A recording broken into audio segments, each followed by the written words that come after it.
মহেন্দ্র ঘরে ফিরে আসবা মাত্র তার মুখ দেখেই আশার মনের সমস্ত সংশয় ক্ষণকালের কুয়াশার মতো এক মুহূর্তেই কেটে গেল। নিজের চিঠির কথা স্মরণ করে লজ্জায় মহেন্দ্রের সামনে এসে যেন মুখ তুলতেই পারল না। মহেন্দ্র তার উপরে ভৎসনা করে বলল, এমন অপবাদ দিয়ে চিঠিগুলো লিখলে কি করে? বলে পকেট থেকে বহুবার পঠিত সেই চিঠি তিনখানি বের করল। আশা ব্যাকুল হয়ে বলল, তোমার পায়ে পড়ি, ও চিঠিগুলো ছিঁড়ে ফেলো। বলে মহেন্দ্রের হাত থেকে চিঠিগুলো নেবার জন্য ব্যস্ত হয়ে পড়ল। মহেন্দ্র তাকে নিরাস্ত করে সেগুলো পকেটে পড়ল। বলল, আমি কর্তব্যের অনুরোধে গেলাম, আর তুমি আমার অভিপ্রায় বুঝলে না, আমাকে সন্দেহ করলে। আশা ছলছল চোখে বলল, এবারকার মতো আমাকে মাফ করো, এমন আর কখনোই হবে না। মহেন্দ্র বলল, কখনো না? আশা বলল, কখনো না। তখন মহেন্দ্র তাকে টেনে নিয়ে চুম্বন করল। আশা বলল, চিঠিগুলো দাও, ছিঁড়ে ফেলে। মহেন্দ্র বলল, না, ও থাক। আশা সবিনয় মনে করল আমার শাস্তি স্বরূপ এই চিঠিগুলো উনি রাখলেন। এই চিঠির ব্যাপারে বিনোদিনীর উপর আশার মনটা একটু যেন বেঁকে দাঁড়ালো। স্বামীর আগমন বার্তা নিয়ে সে সখীর কাছে আনন্দ করতে গেল না, বরঞ্চ বিনোদিনীকে একটু যেন এড়িয়ে গেল। বিনোদিনী সেটুকু লক্ষ্য করল এবং কাজের ছল করে একেবারে দূরে রইল। মহেন্দ্র ভাবল, এই তো বড় অদ্ভুত। আমি ভেবেছিলাম এবার বিনোদিনীকে বিশেষ করেই দেখা যাবে, উল্টো হলো। তবে সে চিঠিগুলোর অর্থ কি? নারীর হৃদয়ের রহস্য বুঝবার কোনো চেষ্টা করবে না বলেই মহেন্দ্র মনকে দৃঢ় করেছিল। ভেবেছিল বিনোদিনী যদি কাছে আসবার চেষ্টা করে তবু আমি দূরে থাকব। আজ সে মনে মনে বলল, না, এ তো ঠিক হচ্ছে না, যেন আমাদের মধ্যে সত্যি কি একটা বিকার ঘটেছে। বিনোদিনীর সঙ্গে সহজ স্বাভাবিকভাবে কথাবার্তা আমোদ প্রমোদ করে সেই সংশয়াচ্ছন্ন গুমটের ভাবটা দূর করে দেওয়া উচিত। আশাকে মহেন্দ্র বলল, দেখছি আমি তোমার সখীর চোখের বালি হলাম, আজকাল তাঁর আর দেখাই পাওয়া যায় না। আশা উদাসীনভাবে উত্তর করল, কে জানে তার কি হয়েছে। এদিকে রাজলক্ষ্মী এসে কাঁদো কাঁদো হয়ে বললেন, বিপিনের বউকে তো আর ধরে রাখা যায় না। মহেন্দ্র চকিত ভাব সামলে বলল, কেন মা? রাজলক্ষ্মী বললেন, কি জানি বাছা, সে তো এবার বাড়ি যাবার জন্য নিতান্তই ধরে পড়েছে। তুই তো কাকেও খাতির করতে জানিস নে, ভদ্রলোকের মেয়ে পরের বাড়িতে আছে, ওকে আপনার লোকের মতো আদর যত্ন না করলে থাকবে কেন? বিনোদিনী শোবার ঘরে বসে বিছানার চাদর সেলাই করছিল। মহেন্দ্র প্রবেশ করে ডাকল, বালি। বিনোদিনী সংযত হয়ে বসল। বলল, কি মহেন্দ্রবাবু? মহেন্দ্র বলল, কি সর্বনাশ! মহেন্দ্র আবার বাবু হলেন কবে? বিনোদিনী আবার চাদর সেলাইয়ের দিকে নতচক্ষু নিবদ্ধ রেখে বলল, তবে কি বলে ডাকবো? মহেন্দ্র বলল, তোমার সখীকে যা বলো, চোখের বালি। বিনোদিনী অন্য দিনের মতো ঠাট্টা করে তার কোনো উত্তর দিল না, সেলাই করে যেতে লাগলো। মহেন্দ্র বলল, ওটা বুঝি সত্যকার সম্বন্ধ হলো, তাই ওটা আর পাতানো চলছে না? বিনোদিনী একটু থেমে দাঁত দিয়ে সেলাইয়ের প্রান্ত থেকে খানিকটা বাড়তি সুতো কেটে ফেলে বলল, কি জানি, সে আপনি জানেন। বলেই তার সর্বপ্রকার উত্তর চাপা দিয়ে গম্ভীর মুখে বলল, কলেজ থেকে হঠাৎ ফেরা হলো যে? মহেন্দ্র বলল, কেবল মরা কেটে আর কতদিন চলবে? আবার বিনোদিনী দাঁত দিয়ে সুতো ছেদন করলো এবং মুখ না তুলেই বলল, এখন বুঝি জীবন্তের আবশ্যক? মহেন্দ্র স্থির করেছিল আজ বিনোদিনীর সঙ্গে অত্যন্ত সহজ স্বাভাবিকভাবে হাস্য পরিহাস উত্তর প্রত্যুত্তর করে আসর জমিয়ে তুলবে, কিন্তু এমনি গাম্ভীর্যের ভার তার উপর চেপে আসলো যে লঘু জবাব প্রাণপণ চেষ্টাতেও মুখের কাছে জোগালো না। বিনোদিনী আজ কেমন একরকম কঠিন দূরত্ব রক্ষা করে চলছে দেখে মহেন্দ্রের মনটা সবেগে তার দিকে অগ্রসর হতে লাগলো। ব্যবধানটাকে কোনো একটা নাড়া দিয়ে ভূমিসাৎ করতে ইচ্ছা হলো। বিনোদিনীর শেষ বাক্যাঘাতের প্রতিঘাত না দিয়ে হঠাৎ তার কাছে এসে বসে বলল, তুমি আমাদের ছেড়ে চলে যাচ্ছ কেন? কোনো অপরাধ করেছি? বিনোদিনী তখন একটু সরে সেলাই থেকে মুখ তুলে দুই বিশাল উজ্জ্বল চোখ মহেন্দ্রের মুখের উপর স্থির রেখে বলল, কর্তব্য কর্ম তো সকলেরই আছে। আপনি যে সকল ছেড়ে কলেজের বাসায় যান সে কি কারো অপরাধে? আমারও যেতে হবে না?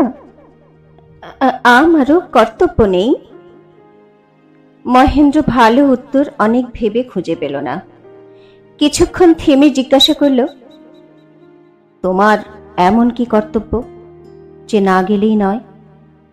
বিনোদিনী অত্যন্ত সাবধানে সূচিতে সুতো পরাতে পরাতে বলল, কর্তব্য আছে কিনা সে নিজের মনই জানে। আপনার কাছে তার আর কি তালিকা দেব? মহেন্দ্র গম্ভীর চিন্তিত মুখে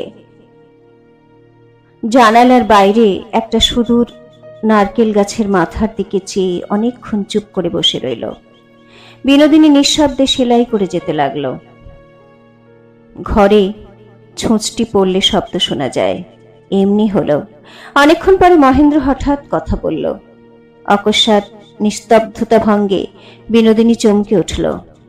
তার হাতে সূচ ফুটে গেল। মহেন্দ্র বলল,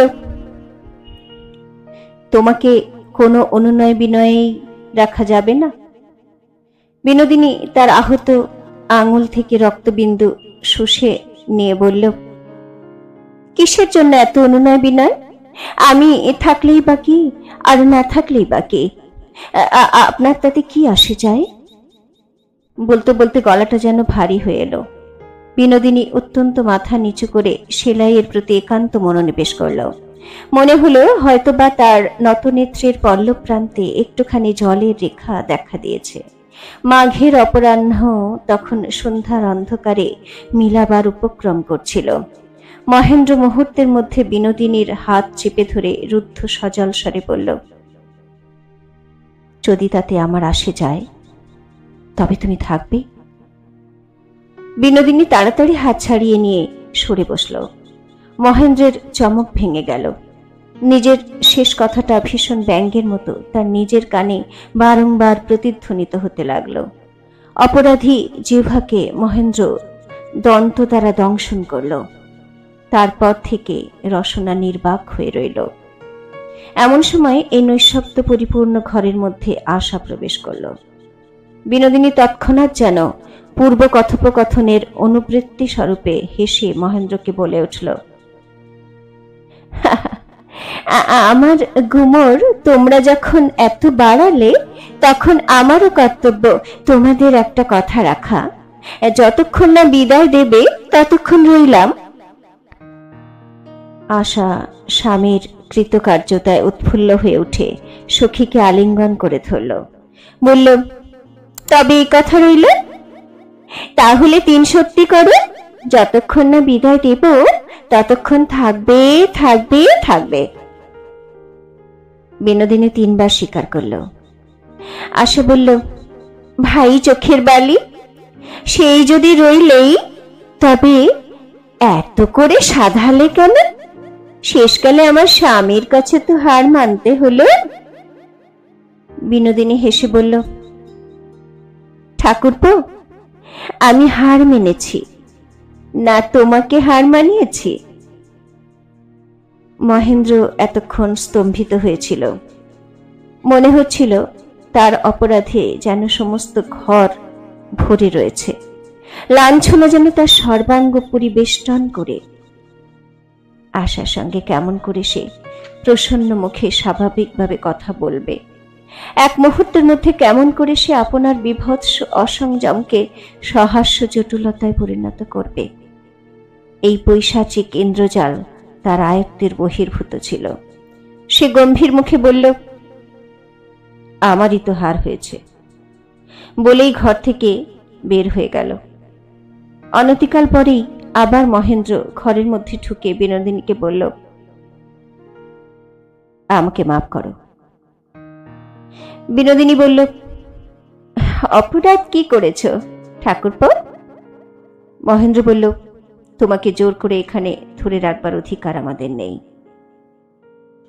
বিনোদিনী হেসে বলল, জোর কই করলে? তা তো দেখলাম না। ভালোবেসে ভালো মুখেই তো থাকতে বললে, তাকে কি জোর বলে? বলো তো ভাই, চোখের বালি, গায়ের জোর আর ভালোবাসা কি একই হলো? আশা তার সঙ্গে সম্পূর্ণ একমত হয়ে বলল, কখনোই না। বিনোদিনী বলল, ঠাকুরপো, তোমার ইচ্ছা আমি থাকি, আমি গেলে তোমার কষ্ট হবে, সে তো আমার সৌভাগ্য। কি বলো ভাই, চোখের বালি? সংসারে এমন সুহৃদ কয়জন পাওয়া যায়? তেমন ব্যথার ব্যথী, সুখের সুখী অদৃষ্ট গুণে যদি পাওয়া যায়, তবে আমি বা তাকে ছেড়ে যাবার জন্য ব্যস্ত হব কেন? আশা তার স্বামীকে অপদস্থভাবে নিরুত্তর থাকতে দেখে ঈষৎ ব্যথিত চিত্তে বলল, তোমার সঙ্গে কথা কে পারবে ভাই? আমার স্বামী তো হার মেনেছেন, এখন তুমি একটু থামো। মহেন্দ্র আবার দ্রুত ঘর থেকে বের হলো। তখন রাজলক্ষ্মীর সঙ্গে কিছুক্ষণ গল্প করে বিহারী মহেন্দ্রের সন্ধানে আসছিল। মহেন্দ্র তাকে দ্বারের সামনে দেখতে পেয়েই বলে উঠল, ভাই বিহারী, আমার মতো পাষণ্ড আর জগতে নেই। এমন বেগে বলল, সে কথা ঘরের মধ্যে গিয়ে পৌঁছল। ঘরের মধ্যে থেকে তৎক্ষণাৎ আহ্বান আসলো, বিহারী ঠাকুরপো। বিহারী বলল, একটু বাদে আসছি বিনোদ বোঠান। বিনোদ বলল, একবার শুনেই যাও না। বিহারী ঘরে ঢুকেই মুহূর্তের মধ্যে একবার আশার দিকে চাইল। ঘোমটার মধ্যে থেকে আশার মুখ যতটুকু দেখতে পেল, সেখানে বিষাদ বা বেদনার কোনো চিহ্নই তো দেখা গেল না। আশা উঠে যাবার চেষ্টা করল। বিনোদিনী তাকে জোর করে ধরে রাখল, বলল, আচ্ছা বিহারী ঠাকুরপো, আমার চোখের বালির সঙ্গে কি তোমার সতীন সম্পর্ক? তোমাকে দেখলেই ও পালাতে চায় কেন? আশা অত্যন্ত লজ্জিত হয়ে বিনোদিনীকে তাড়না করল। বিহারী হেসে উত্তর করল, বিধাতা আমাকে তেমন সুদৃশ্য করে গড়েননি বলে। বিনোদিনী, দেখছিস ভাই বালি, বিহারী ঠাকুরপো বাঁচিয়ে কথা বলতে জানেন। তোর রুচিকে দোষ না দিয়ে বিধাতাকেই দোষ দিলেন। লক্ষণটির মতো এমন সুলক্ষণ দেবর পেয়েও তাকে আদর করতে শিখলি না, তোরই কপাল মন্দ। বিহারী, তোমার যদি তাতে দয়া হয় বিনোদ বোঠান, তবে আর আমার আক্ষেপ কিসের? বিনোদিনী, সমুদ্র তো পড়ে আছে, তবু মেঘের ধারা নইলে চাতকের তৃষ্ণা মেটে না কেন? আশাকে ধরে রাখা গেল না। সে জোর করে বিনোদিনীর হাত ছাড়িয়ে বের হয়ে গেল। বিহারীও চলে যাবার উপক্রম করছিল। বিনোদিনী বলল, ঠাকুরপো, মহেন্দ্রবাবুর কি হয়েছে বলতে পারো? শুনে বিহারী থমকিয়ে ফিরে দাঁড়ালো। বলল, তা তো জানি না, কিছু হয়েছে নাকি? বিনোদিনী, কি জানি ঠাকুরপো, আমার তো ভালো বোধ হয় না। বিহারী উদ্বিগ্ন মুখে চৌকির উপর বসে পড়ল। কথাটা খোলসা শুনবে বলে বিনোদিনীর মুখের দিকে ব্যগ্রভাবে চেয়ে অপেক্ষা করে রইল। বিনোদিনী কোনো কথা না বলে মনোযোগ দিয়ে চাদর সেলাই করতে লাগলো। কিছুক্ষণ প্রতীক্ষা করে বিহারী বলল, মহিন্দার সম্বন্ধে তুমি কি বিশেষ কিছু লক্ষ্য করেছ? বিনোদিনী অত্যন্ত সাধারণভাবে বলল, কি জানি ঠাকুরপো, আমার তো ভালো বোধ হয় না। আমার চোখের বালির জন্য আমার কেবলই ভাবনা হয়। বলে দীর্ঘ নিঃশ্বাস ফেলে সেলাই রেখে উঠে যেতে উদ্যত হল। বিহারী ব্যস্ত হয়ে বলল, বোঠান, একটু বসো। বলে একটা চৌকিতে বসল। বিনোদিনী ঘরের সমস্ত জানালা দরজা সম্পূর্ণ খুলে দিয়ে কেরোসিনের বাতি উস্কিয়ে সেলাই টেনে নিয়ে বিছানার দূর প্রান্তে গিয়ে বসল। বলল, ঠাকুরপো, আমি তো চিরদিন এখানে থাকবো না, কিন্তু আমি চলে গেলে আমার চোখের বালির উপর একটু দৃষ্টি রেখো, সে যেন অসুখী না হয়। বলে যেন হৃদয়োচ্ছ্বাস সংবরণ করে নেবার জন্য। বিনোদিনী অন্যদিকে মুখ ফেরাল। বিহারী বলে উঠল, বোঠান, তোমাকে থাকতেই হবে। তোমার নিজের বলতে কেউ নেই। এই সরলা মেয়েটিকে সুখে দুঃখে রক্ষা করবার ভার তুমি নাও। তুমি তাকে ফেলে গেলে আমি তো আর উপায় দেখি না। বিনোদিনী, ঠাকুরপো, তুমি তো সংসারের গতিক জানো। এখানে বরাবর থাকবো কেমন করে? লোকে কি বলবে? বিহারী, লোকে যা বলে বলুক, তুমি কান দিও না। তুমি দেবী। অসহায়া বালিকাকে সংসারের নিষ্ঠুর আঘাত থেকে রক্ষা করা তোমারই উপযুক্ত কাজ। বোঠান, আমি তোমাকে প্রথমে চিনিনি, সেজন্য আমাকে ক্ষমা করো। আমিও সংকীর্ণ হৃদয় সাধারণ ইতর লোকদের মতো মনে মনে তোমার সম্বন্ধে অন্যায় ধারণা স্থান দিয়েছিলাম। একবার এমনও মনে হয়েছিল যেন আশার সুখে তুমি ঈর্ষা করছো, যেন, কিন্তু সেসব কথা মুখে উচ্চারণ করতেও পাপ আছে। তারপরে তোমার দেবীর হৃদয়ের পরিচয় আমি পেয়েছি। তোমার উপর আমার গভীর ভক্তি জন্মেছে বলেই আজ তোমার কাছে আমার সমস্ত অপরাধ স্বীকার না করে থাকতে পারলাম না। বিনোদিনীর সর্বশরীর পুলকিত হয়ে উঠল। যদিও সে ছলনা করছিল, তবু বিহারীর এই ভক্তি উপহার সে মনে মনে মিথ্যা বলে প্রত্যাখ্যান করতে পারল না। এমন জিনিস সে কখনো কারো কাছ থেকে পায়নি। ক্ষণকালের জন্য মনে হলো সে যেন যথার্থই পবিত্র, উন্নত। আশার প্রতি একটা অনির্দেশ্য দয়ায় তার চোখ দিয়ে জল পড়তে লাগলো। সেই অশ্রুপাত সে বিহারীর কাছে গোপন করল না, এবং সেই অশ্রুধারা বিনোদিনীর নিজের কাছে নিজেকে পূজনীয়া বলে মোহ উৎপাদন করল। বিহারী বিনোদিনীকে অশ্রু ফেলতে দেখে নিজের অশ্রুবেগ সংবরণ করে উঠে বাইরে মহেন্দ্রর ঘরে গেল। মহেন্দ্র যে হঠাৎ নিজেকে পাষণ্ড বলে কেন ঘোষণা করল, বিহারী তার কোনো তাৎপর্য খুঁজে পেল না। ঘরে গিয়ে দেখল মহেন্দ্র নেই। খবর পেল মহেন্দ্র বেড়াতে বার হয়েছে। পূর্বে মহেন্দ্র অকারণে কখনোই ঘর ছেড়ে বের হতো না। সুপরিচিত লোকের এবং সুপরিচিত ঘরের বাইরে মহেন্দ্রর অত্যন্ত ক্লান্তি ও পীড়া বোধ হতো। বিহারী ভাবতে ভাবতে ধীরে ধীরে বাড়ি চলে গেল। বিনোদিনী আশাকে নিজের শয়ন ঘরে এনে বুকের কাছে টেনে দুই চোখ জলে ভরে বলল, ভাই চোখের বালি, আমি বড় হতভাগিনী, আমি বড় অলক্ষণা। আশা ব্যথিত হয়ে তাকে বাহুপাশে বেষ্টন করে স্নেহার্দ্র কণ্ঠে বলল, কেন ভাই, অমন কথা কেন বলছো? বিনোদিনী রোদনোচ্ছ্বসিত শিশুর মতো আশার বক্ষে মুখ রেখে বলল, আমি যেখানে থাকবো সেখানে কেবল মন্দই হবে।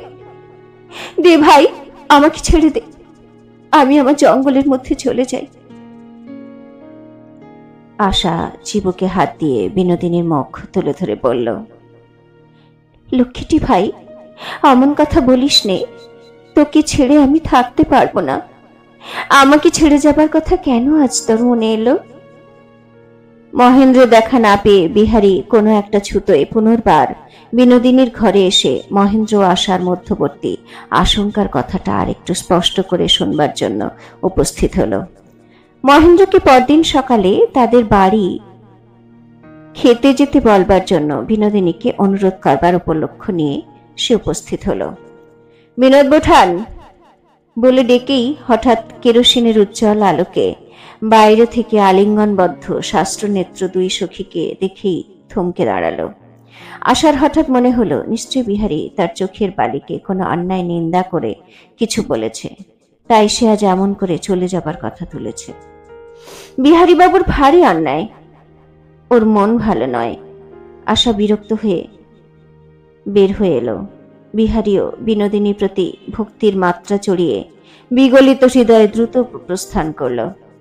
সেদিন রাত্রে মহেন্দ্র আশাকে বলল, শুনি আমি কাল সকালের প্যাসেঞ্জারেই কাশী চলে যাব। আশার বক্ষস্থল ধক করে উঠল। বলল, কেন? মহেন্দ্র বলল, কাকিমাকে অনেকদিন দেখিনি। শুনে আশা বড়ই লজ্জাবোধ করল। এ কথা পূর্বেই তার মনে উদয় হওয়া উচিত ছিল। নিজের সুখ দুঃখের আকর্ষণে স্নেহময়ী মাসিমাকে সে যে ভুলেছিল, অথচ মহেন্দ্র সেই প্রবাসী তপস্বিনীকে মনে করেছে। এতে নিজেকে কঠিন হৃদয়া বলে বড়ই ধিক্কার জন্মিল। মহেন্দ্র বলল, তিনি আমারই হাতে তার সংসারের একমাত্র স্নেহের ধনকে সমর্পণ করে দিয়ে চলে গেছেন। তাকে একবার না দেখে আমি কিছুতেই সুস্থির হতে পারছি না। বলতে বলতে মহেন্দ্র কণ্ঠ বাষ্পরুদ্ধ হয়ে এলো। স্নেহপূর্ণ নীরব আশীর্বাদ ও অব্যক্ত মঙ্গল কামনার সঙ্গে বারংবার সে আশার ললাট ও মস্তকের উপর দক্ষিণ করতল চালনা করতে লাগলো। এই অকস্মাৎ স্নেহাবেগের সম্পূর্ণ মর্ম বুঝতে পারল না, কেবল তার হৃদয় বিগলিত হয়ে অশ্রু পড়তে লাগলো। আজই সন্ধ্যাবেলায় বিনোদিনী তাকে অকারণ স্নেহাতিশয্যে যেসব কথা বলেছিল তা মনে পড়ল। উভয়ের মধ্যে কোথাও কোনো যোগ আছে কিনা তা সে কিছুই বুঝল না, কিন্তু মনে হলো যেন এটা তার জীবনে কিসের একটা সূচনা। ভালো কি মন্দ কে জানে। ভয় ব্যাকুল চিত্তে সে মহেন্দ্রকে বাহুপাশে বদ্ধ করল। মহেন্দ্র তার সেই অকারণ আশঙ্কার আবেশ অনুভব করতে পারল। বলল, চুনি, তোমার উপর তোমার পুণ্যবতী মাসিমার আশীর্বাদ আছে। তোমার কোনো ভয় নেই, কোনো ভয় নেই। তিনি তোমারই মঙ্গলের জন্য তার সমস্ত ত্যাগ করে গেছেন। তোমার কখনো কোনো অকল্যাণ হতে পারে না। আশা তখন দৃঢ় চিত্তে সমস্ত ভয় দূর করে ফেলল। স্বামীর এই আশীর্বাদ অক্ষয় কবচের মতো গ্রহণ করল। সে মনে মনে বারংবার তার মাসিমার পবিত্র পদধূলি মাথায় তুলে নিতে লাগলো এবং একাগ্র মনে বলল, মা, তোমার আশীর্বাদ আমার স্বামীকে সর্বদা রক্ষা করুক। পরদিনে মহেন্দ্র চলে গেল। বিনোদিনীকে কিছুই বলে গেল না। বিনোদিনী মনে মনে বলল, নিজে অন্যায় করা হলো, আবার আমার উপরে রাগ। এমন সাধু তো দেখি না। কিন্তু এমন সাধুত্ব বেশি দিন টেকে না।